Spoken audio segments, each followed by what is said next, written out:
రామ చక్కని సీతకి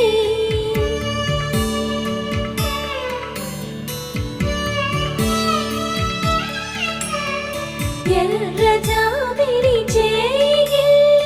రాముడేడని అడుగుతుంటే చూడలేదని పెదవి చెప్పే చెప్పలేమని కనులు చెప్పే నల్ల పూసై